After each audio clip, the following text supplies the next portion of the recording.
दुख दर्द भाव के सब मिटें, सतगुरु चरण नित से। ये दुख दर्द भव के सब मिटें, सतगुरु चरण नित से। ये गुरु भक्ति बिन कछु ना बने, मैं ही सकल संतन कही। गुरु भक्ति बिन कछु ना बने। श्री सद्गुरु महाराज की जय। प्रातः स्मरणीय अनंत श्री विभूषित परमाराध्य सद्गुरु महाराज गुरुदेव महर्षि संत सेवी परमहंस जी महाराज रायपुर छत्तीसगढ़ के प्रबुद्ध सत्संग प्रेमी महानुभावों, माता एवं बहनों, आज हम लोग गुरु भक्तिन सुमित्रा माता के आवास पर सत्संग कर रहे हैं। आज 21 मार्च 2024 ईस्वी है। बड़ा ही शुभ अवसर प्राप्त हुआ है, शुभ घड़ी आई है, शुभ वेला उपस्थित हुआ है। जब हम सत्कार्य करते हैं, सत्संग करते हैं, साधना करते हैं, शुभ काम करते हैं, तो यह अवसर परमात्मा की असीम अनुकंपा से उपस्थित होता है। क्योंकि संसार इतना उलझा हुआ है, संसार में इतना झंझट है, लोग इस उहापोह में, संसार के झंझटों में पड़े रहते हैं, अपने कल्याण के लिए कुछ कर नहीं पाते हैं। इतना उलझन है संसार में।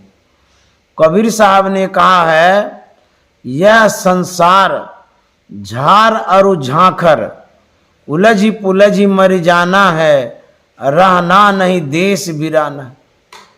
झाड़ कह दिया संसार को।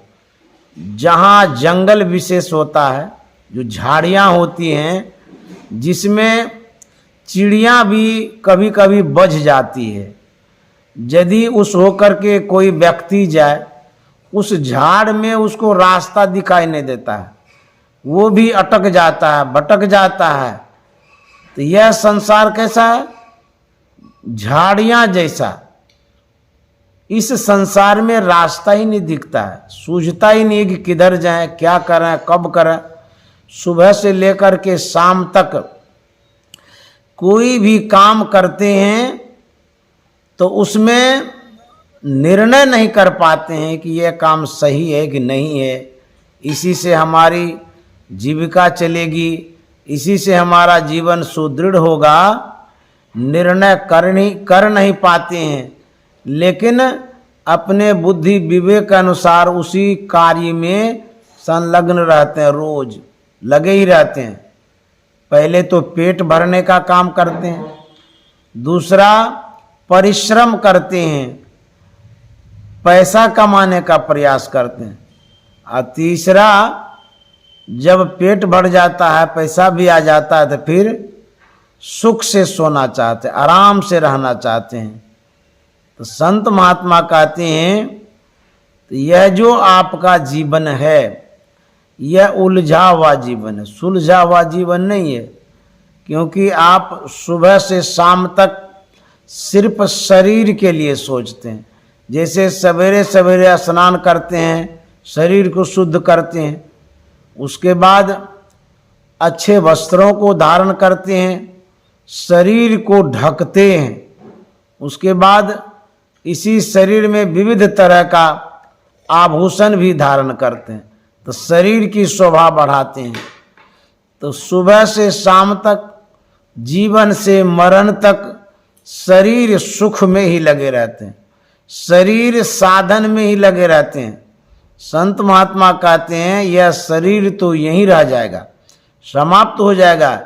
यदि इससे सिर्फ शरीर से शरीर पुष्ट करने का ही प्रयास करते हैं, शरीर को संतुष्ट करने का प्रयास करते हैं, तो आपका जो जीना है, आपका जो जीवन है, यह जीवन विशेष रूप से कठिनाई में, दिक्कतों में, उलझनों में पड़ेगा।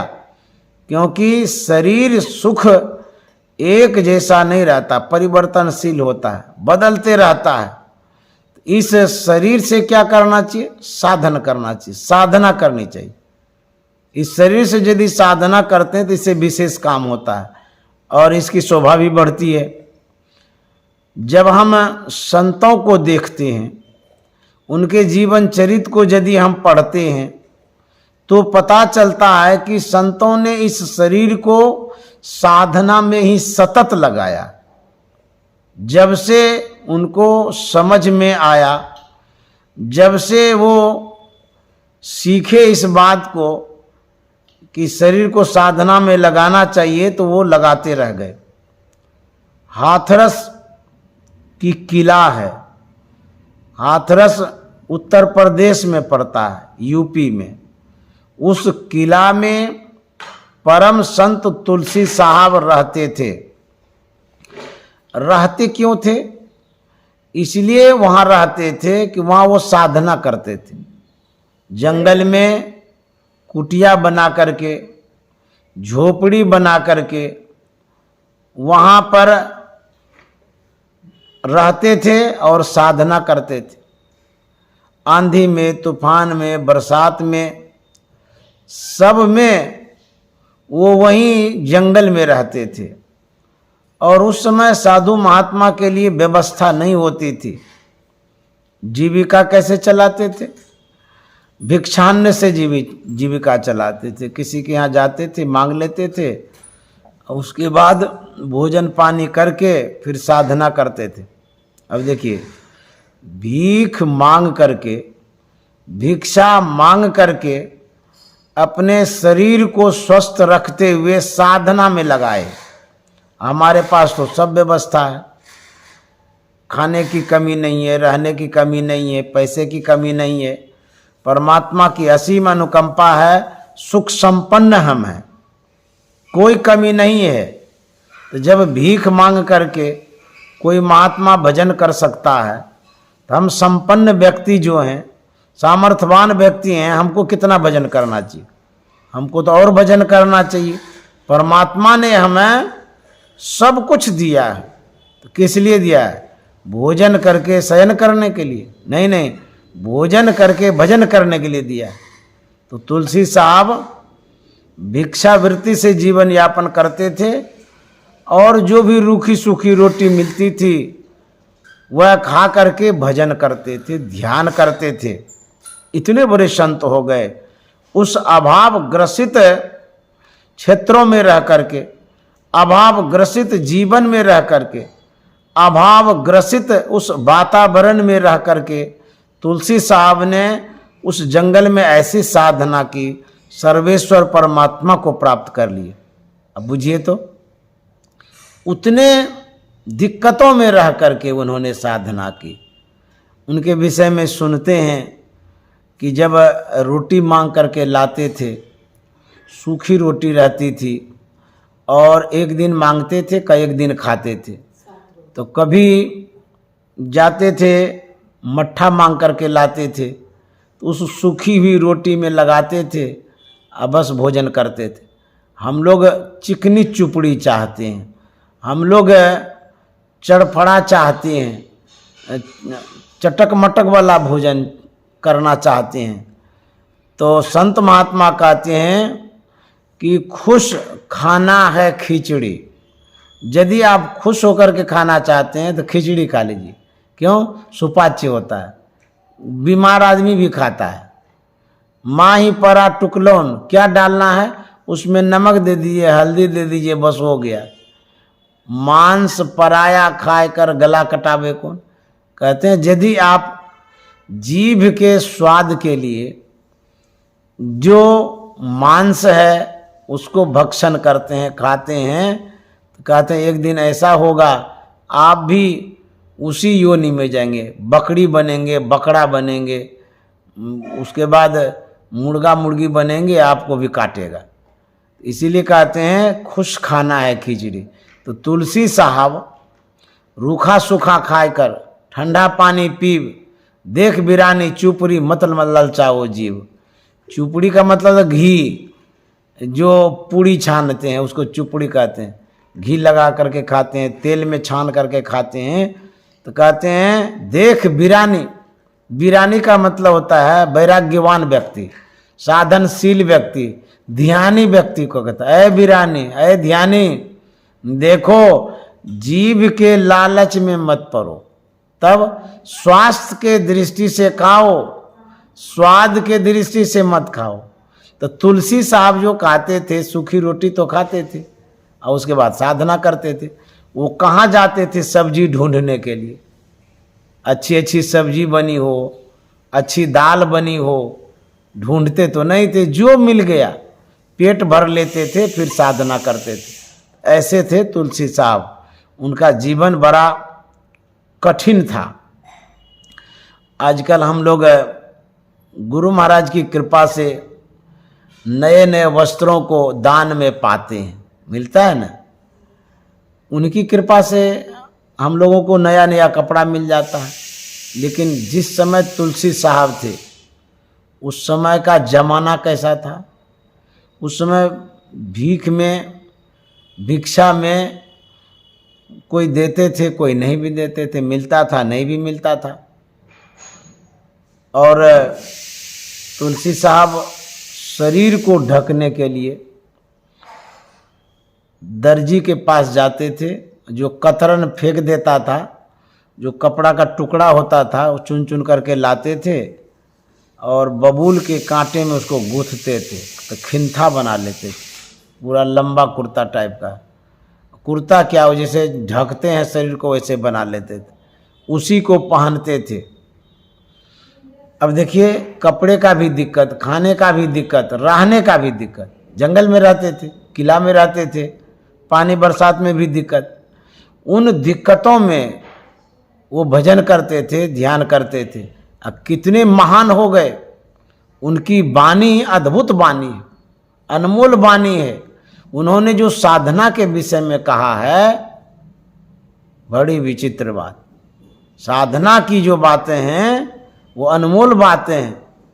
तुलसी साहब इतने बड़े साधक थे।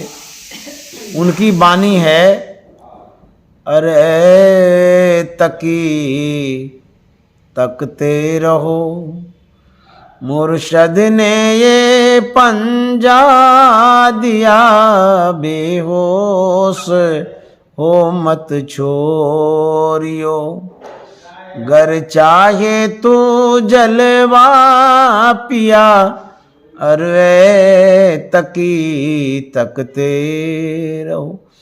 तकी कहते हैं दृष्टियोग करने वाले को, जो बिंदु ध्यान करते हैं, दृष्टियोग की क्रिया करते हैं, जो अंत साधना करते हैं, उसको तकी कहते हैं, ताकने वाले। तो कहता है तकी, तकते रहो।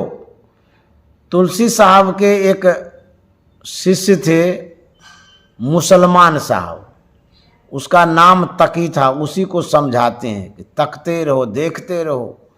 मुर्शद ने ये पंजा दिया। मुर्शद कहते हैं गुरु को। गुरु ने तुमको तौर तरीका जो बतलाया, साधना विधि जो बतला दिया है, उसके अनुसार तुम देखते रहो, ताकते रहो। तो उन्होंने पूछा मौलवी साहब ने कि आप तो हमको कहते हैं ताकते रहो, तो देखते रहेंगे तो होगा क्या? तुलसी साहब कहते हैं होगा फजल दरगाह तक। फजल का मतलब होता साफ, उजाला। जो रास्ता है किसका? साधकों का, अंतर्मुखियों का। रास्ता बाहर का नहीं, जो साधना करता है, ध्यान करता है, कहते उनका जो रास्ता है साफ हो जाएगा। कैसे साफ होगा?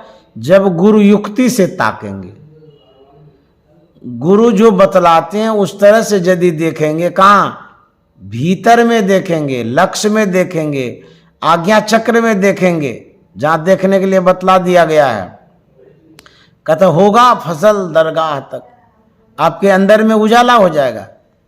जहां तक आप जाना चाहते हैं, जो लक्ष्य प्राप्त करना चाहते हैं, खौफो खतर की जाने, डर भय की कोई बात नहीं है। कितनी अच्छी बात बतलाते हैं। यह जो ध्यान है, यह मोक्ष और मुक्ति प्रदान करने वाला ध्यान है।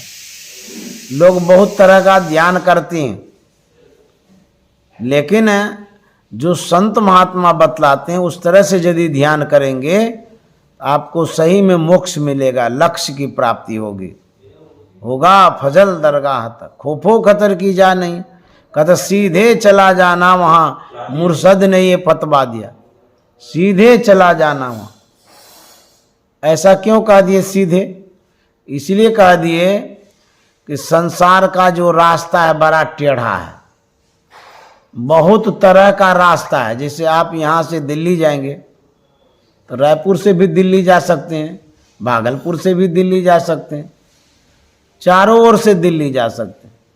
तो संसार का रास्ता, शरीर का रास्ता एक नहीं अनेक है, सीधा नहीं टेढ़ा है। लेकिन साधक का रास्ता, संत का जो रास्ता है, सत्संगियों का रास्ता अनेक नहीं एक है, टेढ़ा नहीं सीधा है। कहाँ है? रास्ता सहरग में है, दिलवर पे जाने के लिए। परमात्मा तक जाने का जो रास्ता है सुषुम्ना में है, आज्ञा चक्र में है, और वो सीधा रास्ता है। सीधे चला जाना वहाँ, मुर्शद ने ये फतवा दिया। कहते हैं गुरु ने जो हुक्म जारी कर दिया है, उसके आज्ञा के अनुरूप आप अंतर में सीधे चले जाइए, इधर उधर भटकने का कोई काम नहीं है। कितना अच्छा रास्ता है। खन्य हो तीखी, बाला हो निकी, ये तो मार्ग जाना। बाबा नानक कहते हैं रास्ता सीधा तो है, एक रास्ता है, लेकिन बड़ा बीहर है, बड़ा कठिन है, बड़ा तीक्ष्ण है, तेज है। कहते हैं रास्ता कैसा है? खन्य हो तीखी, तलवार के धार के समान तीक्ष्ण है वो रास्ता। बालहु नीकी, कहते हैं बाल के नोक के समान महीन है रास्ता। कहते हैं इतु मार्ग जाना, इसी मार्ग से जाना, इसी रास्ते से जाना है। किसको? साधकों को, संतों को। और बाबा नानक ने कहा कि तीक्ष्ण रास्ता है। हमारे कबीर साहब क्या कहते हैं? झीनी झीनी बीनी चदरिया, झीनी रे झीनी। तो कबीर साहब कहते हैं बहुत महीन रास्ता है, झीना है मार्ग। भक्ति का मार्ग झीना रे, नहीं अचाह नहीं चाहना, चरणन लौलीना रे। बहुत महीन रास्ता है। और तो कबीर साहब कहते हैं बहुत महीन रास्ता है। बाबा नानक साहब कहते हैं बड़ा तीक्ष्ण रास्ता है। एक संतवाणी है, वो धीरज साहब की वाणी है। उन्होंने क्या कहा? राह गई है बड़ी झीनी है साधो, नैन नगर से राह गई है बड़ी झीनी है साधो, नैन नगर से। कहते हैं राह जो गई है, रास्ता बड़ी झीनी, बहुत महीन रास्ता है। तो कहाँ से रास्ता निकला है? जैसे आप घर से निकलते हैं तो गेट के बाहर जाते रास्ता मिलता है ना, सबके लिए अलग अलग रास्ता है। कहते हैं साधकों का जो रास्ता है कहाँ से निकलता है? आज्ञा चक्र से। तो कहते हैं नैन नगर से राह गई है बड़ी झीनी, बहुत महीन रास्ता है। कहाँ से निकली है रास्ता? निकला है आंख से, नैन नगर से। रास्ता तो निकला ही है, लेकिन वह रास्ता है कैसा? नैन नगर में घोर अंधियारी सतगुरु ज्ञान सफीनी है साधो, नैन नगर से राह गई है बड़ी झीनी है साधो, नैन नगर से। नैन को, आँख को नगर की संज्ञा मिली है। बुझिए, नगर किसे कहते हैं? जहाँ बहुत सारे गांव का समागम हो, जिस शहर से बहुत गांव जुड़ा हुआ हो, तो उसको हम लोग नगर पालिका भी कहते हैं, नगर निगम भी कहते हैं। और उसमें वार्ड होता है, तो उस वार्ड में बहुत घर रहता है। एक वार्ड में, आपका वार्ड जितना भी हो, उस वार्ड में आप रहते हैं। उसी तरह से वार्ड बांट दिया है, तो बहुत सारे गांवों को जोड़ करके एक शहर बनाते हैं। तो कहते हैं ये शहर कैसा है? जो साधकों का शहर है, ध्यानी लोगों का जो शहर है, वो कैसा है? कहते हैं नैन नगर में घोर अंधियारी, कोई बिजली बत्ती नहीं है, कोई कनेक्शन नहीं। अब बुझिए तो, आपके घर में अंधेरा हो तो जीना दूभर हो जाएगा, मुश्किल हो जाएगा, टफ हो जाएगा आपको इधर उधर करना। तो साधक जो जाता है, कहते हैं वो अंधेरा जैसा है रास्ता। आपको रास्ता तो मिला हुआ है, आप जानते हैं कि यही रास्ता है जाने के, लेकिन अंधेरा हो तो, अंधकार हो तो दिक्कत नहीं होगी। रास्ता का पता है, लेकिन फिर भी अंधेरा है, यही बड़ा दिक्कत है। तो कहते हैं नैन नगर में घोर अंधियारी सतगुरु ज्ञान सफीनी है साधो, नैन नगर से राह गई है बड़ी झीनी है साधो, नैन नगर से। आंख जब बंद करते हैं अंधकार मालूम पड़ता है, उसी अंधकार में पहले रास्ता ढूंढते हैं। जो कोई ध्यान करता है प्रारंभिक अवस्था में, उसको रास्ता ढूंढना पड़ता है। क्यों? जो रास्ता है, रास्ता कोई खूब चौड़ा नहीं होता है। जैसे जिस सड़क पर आप जाते हैं, एक गाड़ी दो गाड़ी जाती है। जिस घर से आप निकलते हैं, हो सकता है 5 फीट का रास्ता हो, किसी किसी का 2.5-1.5 फीट का रास्ता होता है। तो साधक जब ध्यान करता है अंधकार में, पहले वो रास्ता ढूंढता है। कौन रास्ता? सीधा वाला रास्ता।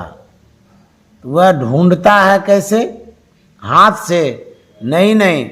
जब आप ध्यान करते हैं, मन को जब एकाग्र करते हैं, जब मन धीरे धीरे एकाग्र हो जाता है, तो उसको महीन रास्ता, सूक्ष्म रास्ता मिलता है। जैसे पहले जब ध्यान करते हैं तो हमारी दृष्टि फैली हुई रहती है, और हमारा जो मन है वो भी पसरा हुआ रहता है। एक तो बाह्य दृश्यों में हमारा मन पसरा रहता है, हमारी दृष्टि पसरी हुई रहती है। और जब आंख बंद करते हैं तो वहाँ मन कैसे पसरता है? वहाँ मन संकल्प विकल्प में पसरता है, वहाँ मन ख्यालों में पसरता है। जैसे आंख बंद कर लिए, आंख बंद करने के बाद आंख की पलक तो बंद हो गई, लेकिन मन जो है वो बाहर भागते रहता है। आप अभी यहाँ बैठे हैं, फिर भी भीतर में मन नहीं है, भाग जाता। घर में, बाजार में, किसी से बात करने में, या कोई काम आपको सूझता होगा अभी कि चौका में जो है टमाटर रखे ही नहीं है। तो इस तरह से मन भागता है। तो मन को रास्ता कहाँ मिला? मन रास्ता ढूंढते हैं, साधक रास्ता ढूंढता है, लेकिन संकल्प विकल्प जो होता है, जो कल्पनाएं होती रहती है, ख्याल जो आते रहता है, ख्यालों में जो हम भटकते रहते हैं, इसीलिए हमको जल्दी रास्ता नहीं मिलता है। मान लिया जाए आपके गेट में हाथी को घुसाएंगे तो घुसेगा? कि बाप रे बाप, इतना मोटा शरीर है, वो कैसे घुसेगा? उसी तरह से मन मोटा जब तक रहता है विषय में, बयार में, बाजार में, बाहर में, तब तक वो जो महीन रास्ता है, सूक्ष्म रास्ता है, उसमें नहीं घुसता है। उसमें घुसाने के लिए कहता मन महीन कर लीजिए तब पीऊ लागे हाथ। महीन कैसे करेंगे? क्या डोरी है जो बांटेंगे? पता तो चलता ही नहीं है मन का। तो मन को महीन करने का मतलब ये है, मन को केंद्रित करिए, समेटिए, तब जाकर के यह मन सही रास्ते पर जाएगा, सूक्ष्म रास्ते पर जाएगा। हाँ, महीन जब करेंगे मन को, तो मन सूक्ष्म है, सभी इंद्रियों का अगवा भी है। इस मन को समेटने के लिए तो गुरु युक्ति की आवश्यकता है। जब तक भजन भेद नहीं लेंगे, दीक्षा नहीं लेंगे, तब तक गुरु युक्ति मिलेगी नहीं, तो मन को आप समेट नहीं सकते हैं। क्योंकि मन की गतिविधि जो है बहुत विचित्र है, मन भागते रहता है, स्थिर होता नहीं है। इसीलिए कहते हैं गुरु युक्ति ले घटपट टारो, गुरु महाराज कहते हैं। तो गुरु की जब युक्ति लेंगे तब क्या होगा? घट पट टारो, घट मन भीतर, पट मन पर्दा, टारो मन हटाना। तो कै गो पर्दा है? घट तम प्रकाश और शब्द पटत्र, जीव पर है छा रहे, कैसे हटाएंगे? कर दृष्टि अरुध्वनि योग साधन, ये हटाना चाहिए। जब तक ये युक्ति नहीं लेंगे तब तक आपको मुक्ति नहीं मिलेगी। एक वृद्ध महिला थी, वह शाम के समय साड़ी सिलने के लिए सुई खरीदने जाती है। एक दुकान पर गई, दुकानदार से कहती है कि बाबू हमें सुई दो। तो पैसा लेकर के दुकानदार ने सुई दिया। वह सुई लेकर के आ रही थी, जिस रास्ते होकर के आ रही थी वह रास्ता उबड़ खाबड़ वाला था, अंधेरा वाला था। तो वह जो आ रही थी उबड़ खाबड़ वाले रास्ते से, पैर लड़खड़ा गया, हाथ हिल गया, सुई गिर गई गली में। वह बूढ़ी वहाँ से आगे बढ़ती है, कहाँ चली गई? म्यूनसिपैलिटी का जहाँ पोल था, जहाँ बिजली बत्ती थी, वहाँ चली गई। वो गोल गोल करके घूम घूम करके ढूंढ रही थी। तो एक सज्जन की नज़र पड़ी। सज्जन ने उस वृद्ध माता से पूछा कि माता जी आप क्या ढूंढ रही हैं? बोले कि बेटा मेरी सुई खो गई। उस सज्जन के दिल में दया आ गई कि बूढ़ी है, मदद कर देते हैं। तो वो भी ढूंढने लगे, यहीं कहीं सुई गिरी होगी। होते होते एक और सज्जन आ गए। तो उस सज्जन ने पूछा कि आप लोग क्या खोज रहे हैं? तो बोले कि माता जी की सुई खो गई है, उसी को खोजने में हम मदद कर रहे हैं। वो भी खोजने लग गए। फिर तीसरा आदमी आ गया, उसने कहा कि आप लोग बहुत देर से ढूंढ रहे हैं, क्या ढूंढ रहे हैं? तो बोले कि माता जी की सुई खो गई है, वही ढूंढने में मदद कर रहे हैं। तो बोले कि इतने देर से आप लोग लगे हुए हैं। तो वो माता जी से पूछते हैं वो सज्जन कि आप ये बतलाइए सुई खोई कहाँ है?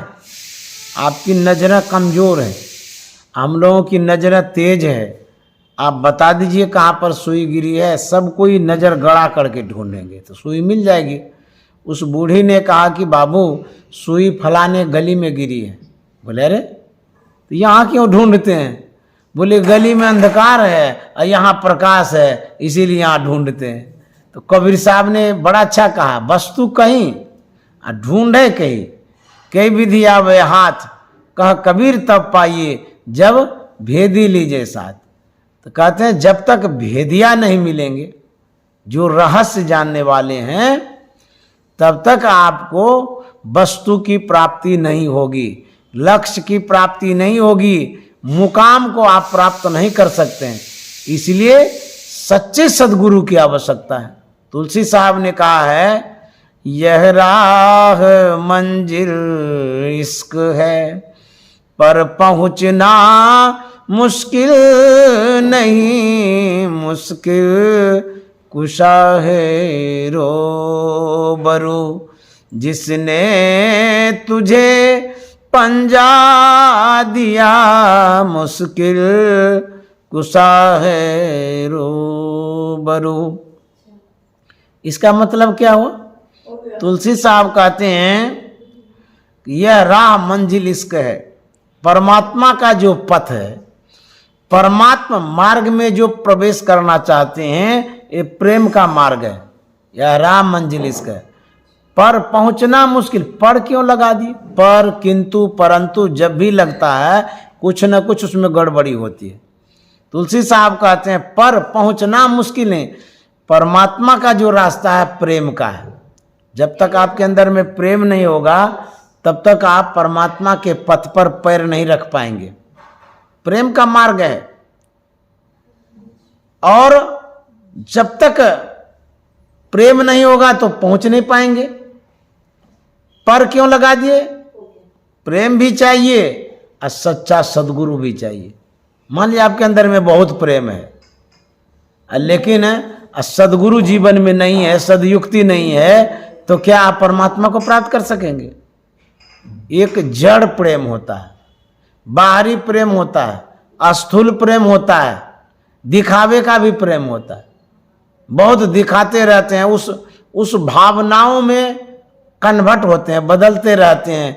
जैसे भक्ति के मार्ग में जब आप चलते हैं तो जो स्थूल भक्तियां हैं वहाँ पर जो जमावड़ा होता है, नाचता है, झूमता है, गाता है और इतना भाव विभोर दिखता है, लगता है कि ये तो एकदम निमग्न हो गए परमात्मा प्रेम में।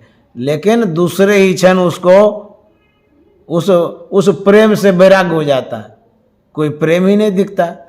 ये जड़ प्रेम है। तो कहते हैं यदि सच्चे सद्गुरु मिल जाए, उनके द्वारा जो रास्ता मिलेगा तब आपको लक्ष्य की प्राप्ति होगी।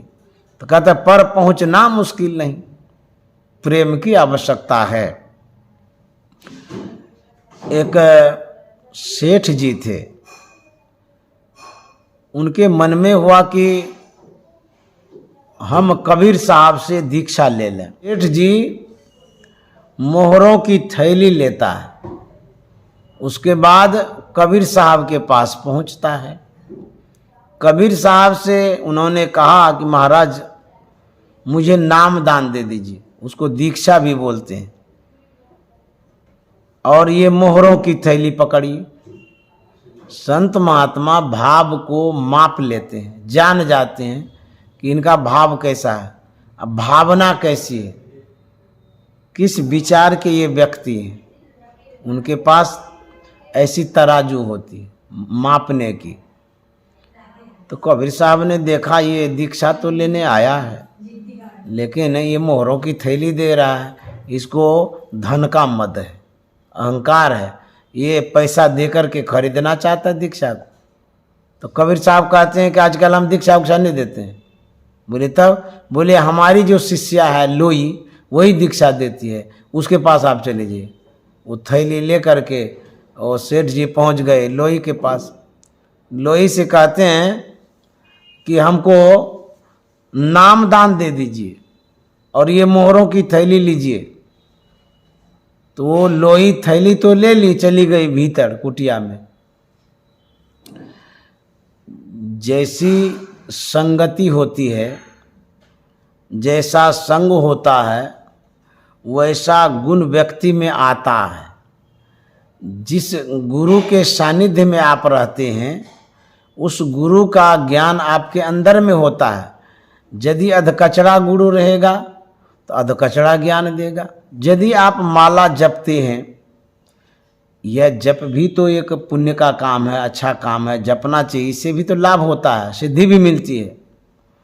यदि सिर्फ माला जपने तक आप सीमित रहेंगे तो फिर परमात्मा की प्राप्ति कैसे होगी? माला जपने से परमात्मा की प्राप्ति होगी?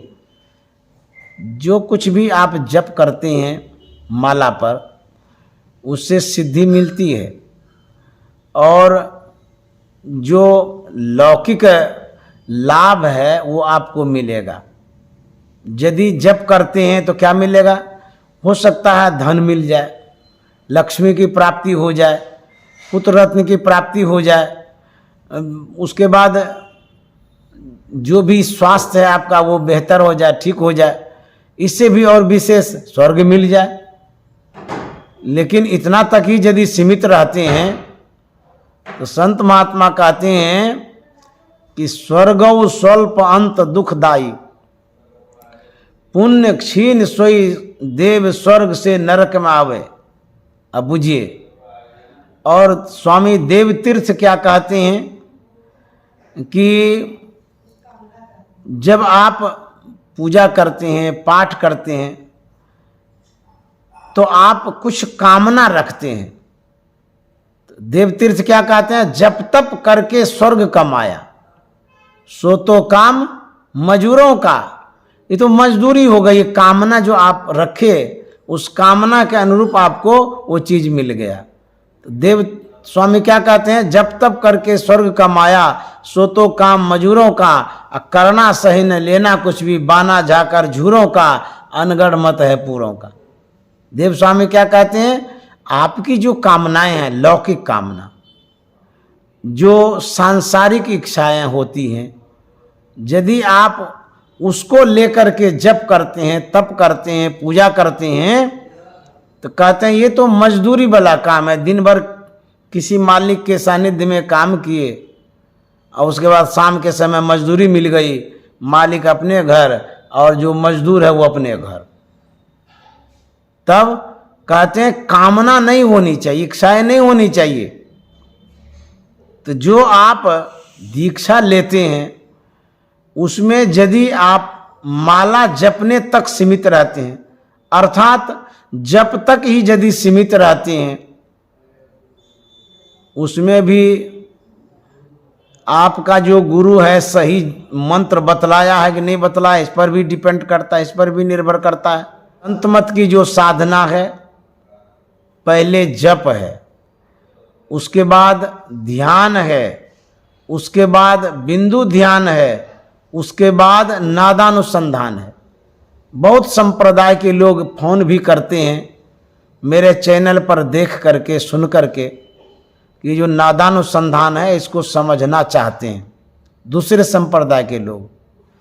क्योंकि परमात्मा प्राप्ति का जो साधन है, सबसे सुपर, सबसे श्रेष्ठ, सबसे इम्पोर्टेंट नादानुसंधान है। नादानुसंधान को बहुत लोग नहीं समझ पाते हैं। नादानुसंधान का मतलब नाद में न होता शब्द, अनुसंधान का मतलब होता खोज। तो कौन सा शब्द, इसमें भी लोग भटकता रहता है। एक तो बाह्य शब्द होता है, हम लोग जो गप सप करते हैं ये भी तो शब्द है, पढ़ाई करते हैं ये भी शब्द है, और जब साधक साधना करता है उनको भी शब्द सुनाई देता है। एक प्रारंभिक शब्द होता है, दृष्टि टिकै श्रुत धुन रमय अस करु गुरुदाया, वहां भी तो शब्द सुनाई देता है, वो अनहद शब्द है। अनहद शब्द के बाद अनाहत शब्द है। अनाहत शब्द होता है तो सार शब्द उसे कहते हैं।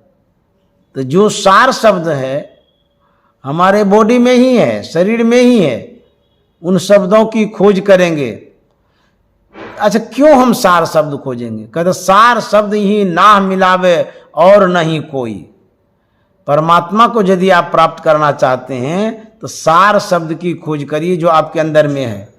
ध्वनि प्रथम स्फुटित पराधारा, जिनसे कही स्फोट है सो, वह जो शब्द है सार शब्द, वह सबसे प्रथम स्फुटित हुआ है, अर्थात निकला हुआ है। और उसी को राम नाम कहते हैं, उसी को वाहिगुरु भी कहते हैं, उसी को ओम कहते हैं, उसी को सार शब्द कहते हैं। उसी शब्द को पकड़ना है, तो पकड़ने के लिए आपको गुरु युक्ति की आवश्यकता होगी। आप ऐसे ही बैठे रहेंगे, ध्यान करते रहेंगे, सार शब्द की परख नहीं होगी। क्योंकि एक शब्द नहीं है, बहुत तरह का शब्द है। उन शब्दों में जो सार शब्द है उसको कैसे पकड़ेंगे, इसकी सीख संत सदगुरु देते हैं। तो दीक्षा जो लेते हैं उनको पहले मानस जप करना होता है। मानस जप से मन का सिमटाव होता है, आंशिक सिमटाव। उसके बाद मानस ध्यान करते हैं, जो संत सदगुरु प्रदत्त रूप है उस पर मन को लगाते हैं, उससे भी मन का आंशिक सिमटाव होता है। उसके बाद बिंदु ध्यान करते हैं।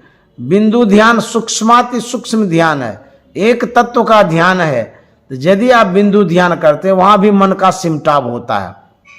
उसके बाद जब नादानुसंधान की क्रिया करते हैं, यदि मन नाद में शब्द में लगता है, इसका विशेष सिमटाव होता है। जब सार शब्द की साधना करते हैं, उसी को सूरत शब्द योग भी कहते हैं, उसी को नादानुसंधान कहते हैं, उसी को सार शब्द भी कहते हैं। तो जब सार शब्द की साधना करते हैं, नादानुसंधान जब करते हैं, तो मन का पूर्ण सिमटाव होता है, परमात्मा की प्राप्ति होती है। तब जाकर के आपकी साधना पूरी होती है और भक्ति पूरी होती है और आपका काम पूर्ण होता है, मानव जीवन सार्थक और धन्य होता है। यदि आप जपे तक सीमित रहेंगे, बहुत संप्रदाय में जप की बहुत महिमा गाई जाती है, बताई जाती है, सुनाई जाती है, उसी जप में लगे रहते हैं, चाहे उसके लिए जो भी जप बतलाया हो। जब तक सीमित रहेंगे, इससे परमात्मा की प्राप्ति नहीं होगी। जब तो एक माध्यम है मन का सिमटाव करने का, क्योंकि जब तक मोटी उपासना नहीं करेंगे, महीन उपासना नहीं कर सकेंगे। तो मोटी उपासना के लिए जप से प्रारंभ करते हैं। उसके बाद जब मानस ध्यान करते हैं, उससे भी आपका मन धीरे धीरे धीरे महीन होता है। उसके बाद और जो साधना है उस तरह से करेंगे, तब जाकर के पूर्णता की प्राप्ति होगी। तो मन जो मोटा है, मन को महीन करने के लिए मोटी साधना है मानस जप। या बाहर में जो आप स्थूल पूजा करते हैं, वो भी मोटी साधना, स्थूल साधना है, सगुण साधना है। उस साधना के द्वारा हम मन का पहले सिमटाव करते हैं। तो मैं बता रहा था सेठ जी की बातों को। तो वो जब गए लोई के पास दीक्षा लेने के लिए, तो लोई गठड़ी पोटड़ी को ले तो ली, चली गई अंदर, अंदर में ही रह गई। बहुत देर जब हो गई, तो सेठ जी आवाज लगाते हैं कि हमने तो आपको मोहरों की थैली दे दी है और हमें दीक्षा नहीं दे रहे, नामदान दे दीजिए, हम ले करके अभी चले जाएंगे और हमें बहुत काम भी है। तो लोई अंदर से आवाज देती है, मैं आपका ही काम कर रही हूँ। तो सेठ जी के मन में हुआ कि हो सकता है कि नामदान में जो विधि विधान है उसके लिए कुछ तैयारी करनी करती होगी। तो रुक गए।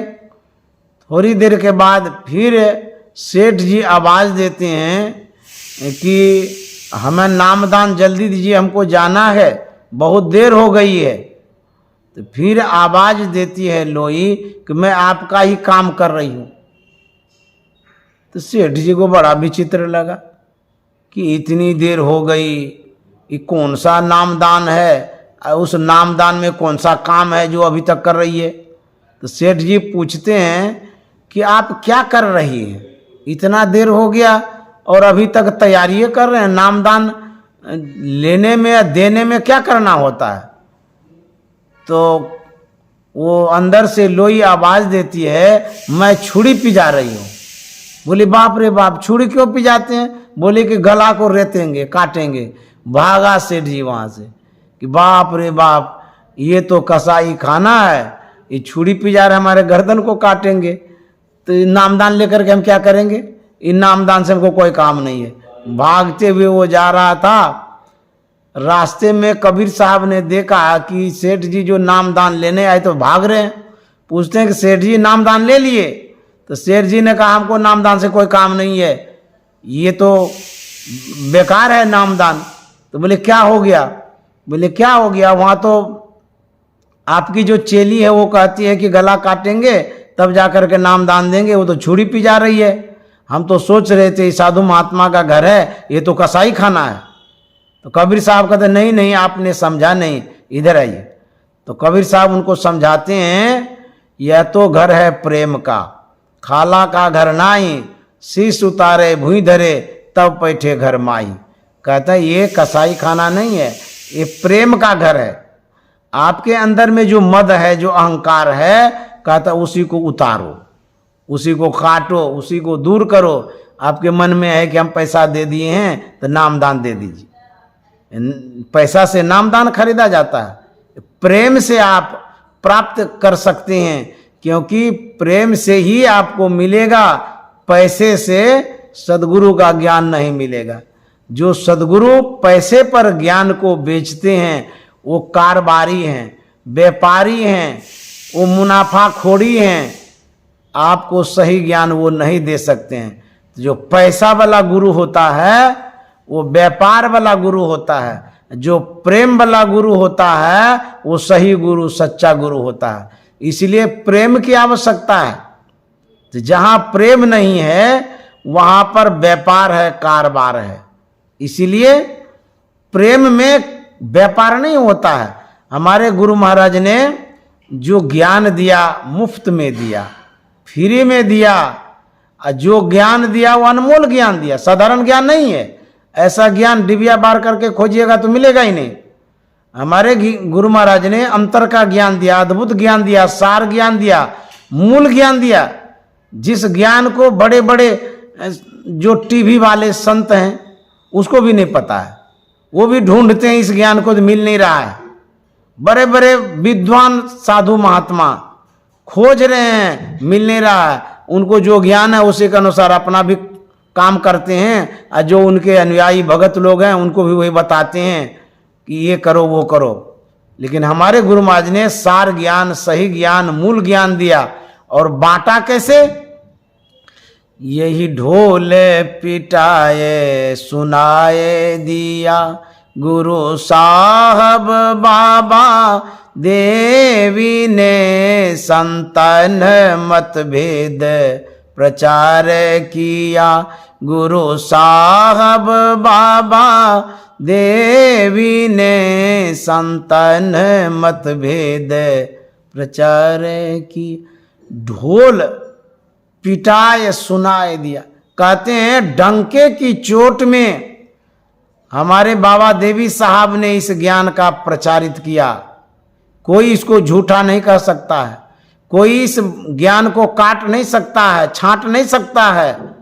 और इस ज्ञान को उन्होंने मुफ्त में बांटा, फ्री में बांटा।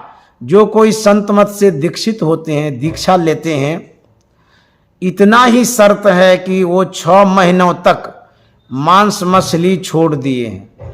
उसके बाद आजीवन वो मांस मछली, अंडा, शराब आदि नहीं लेंगे। किसी भी नशीली पदार्थों का वो सेवन नहीं करेंगे। यही कड़ाई है संत मत में। और मत में क्या है? मागुर माछे झोर, हरी हरी बोल, सब कुछ खाते रहो, भगवान का नाम लेते रहो। हमारे गुरु महाराज ने मना किया है, जब तक शरीर शुद्ध नहीं होगा तब तक साधना नहीं कर सकेंगे। इसलिए अखाद्य पदार्थों को छोड़ने के लिए कहा है। इतना शर्त है। उसके बाद दीक्षा लेने में एक सिंपल सा माला, साधारण माला आप ले लीजिए। उसके बाद साधारण सा प्रसाद जो 2, 4, 5 रुपये का वो ले लीजिए। बस यही 2 चीज, एक प्रसाद ले लीजिए और एक माला ले लीजिए। दक्षिणा पूरा फ्री है, आपकी इच्छा हो तो दीजिए, अन्यथा नहीं भी दे सकते। तो इतना लेकर के आप दीक्षा ले सकते हैं। वो भी शनिवार को दीक्षा नहीं दी जाती है, शनिवार को छोड़ करके दीक्षा दी जाती है। और इसमें क्या शर्त है? जब तक दीक्षा नहीं दी जाती है तब तक उस दिन कोई आहार ग्रहण नहीं करेंगे, उपवास करेंगे। तो दीक्षा इसीलिए लगभग 10 बजे तक ही दी जाती है, क्योंकि भूखे लोग रहते हैं। और यदि कोई देर से दीक्षा लेते हैं तब भी उनको भूखे रहना होता है, कभी कभी 11 भी बज जाता है। लेकिन 9-10 बजे तक के लगभग का दीक्षा दिया जाता है, तो उसमें किसी को दिक्कत नहीं होती है। इस तरह से दीक्षा दिया जाता है। और दीक्षा में जो दक्षिणा है वो मुफ्त है, फ्री है। कोई यदि दक्षिणा मांगता हो तो ये हमारे गुरु महाराज का नियम नहीं है, वो गलत करते हैं। किसी को फोर्स यदि कर रहे हैं कि आपको इतना रुपया देना है, तो वो चाहे दीक्षा देने वाला कोई महात्मा हो, कोई भी हो, वो गलत कर रहे हैं। उनको ऐसा कराना नहीं चाहिए, क्योंकि संत मत का जो ज्ञान है, जो दीक्षा विधि है, वो पूरा मुफ्त है, पूरा फ्री। आप दीक्षा दे सकते हैं लेकिन दक्षिणा नहीं मांग सकते। लेकिन बहुत ऐसे संप्रदाय हैं, पहले आपको बता दिया जाएगा कि दीक्षा लेने में अमुक अमुक चीजें आपको खरीदनी होगी, अमुक अमुक चीज होना चाहिए, और दीक्षा का जो शुल्क है, जो फीस है, इतना आपको जमा करना होगा, तब आप दीक्षा ले सकते हैं। यदि गरीब आदमी है जिसके पास पैसा नहीं, वो तो ज्ञान लेगा ही नहीं। ये परमात्मा का ज्ञान है, ईश्वर का ज्ञान है, अंतर का ज्ञान है। यह ज्ञान बेचा नहीं जाना चाहिए, बल्कि बांट देना चाहिए। तो संत मत ज्ञान को बांटता है, बेचता नहीं है। जिसको आप देखते हैं कि बेचने वाला आदमी है, वो संत मत का सही आदमी नहीं है, और वो बांटने वाला ने व्यापारी है वो। इसीलिए संत मत का जो ज्ञान है, उस ज्ञान को जब अपनाएंगे तब कल्याण होगा। तो गुरु महाराज का अंतिम शब्द बतला रहे हैं, उसके बाद मैं विराम दूंगा। संत मता बिनु गति नहीं, सुनो सकल दे कान, जो चाहो उद्धार को बनु संत संतान। में ही भेद यह संत मता कर गाय, सबको दिया सुनाए के अब तू रहे हो चुपाए।